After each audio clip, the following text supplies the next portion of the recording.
அன்னைக்கு விடிய விடிய அங்க வந்து கொடுமையான முறையில தாக்குதல் நடத்தியிருக்காங்க. அது வந்து நமக்கு பின்னால தெரிய வந்துச்சு. அந்த காவலர் ரேவதி குடுத்த சாட்சி.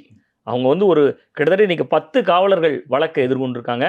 ஒரு காவலர் மட்டும் உயிரிழந்து போனார். பால்துரை. அவர் உயிரிழந்ததுனால 9 பேர் இன்னைக்கு மதுரை சிறையில இருக்காங்க. பொதுவா நம்ம வந்து ஒரு வழக்குல ஒருத்தர கைது செய்றாங்க. கைது நடவடிக்கை எடுக்குறாங்க.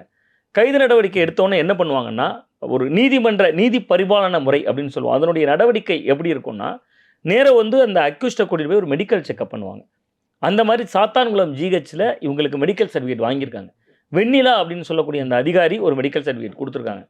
ஹெல்த்தியா இருக்காங்கன்னு குடுத்துட்டாங்க. போலீஸ்காரங்க இரவு முழுவதும் வச்சு அடியோடின்னு அடித்து, அந்த லத்தியே ஒரு ஒரு ரத்த கறையா இருக்கு. அவங்கள டேபிள்ல படுக்க வச்சு, நம்ம அத வந்து ஒரு ஒரு ஒரு ஊடகத்தில் சொல்லுகிற பொழுதே நமக்கு குலை நடுங்குது. ஆசான வாயுக்குள்ள அந்த லத்தி கம்பை விடக்கூடிய அளவிற்கு ஒரு மனிதனா, மிருகமா என்று கேட்கக்கூடிய அளவுல அந்த ஸ்ரீதர் தலைமையிலான குழுவினர் செயல்பட்டுருக்காங்க.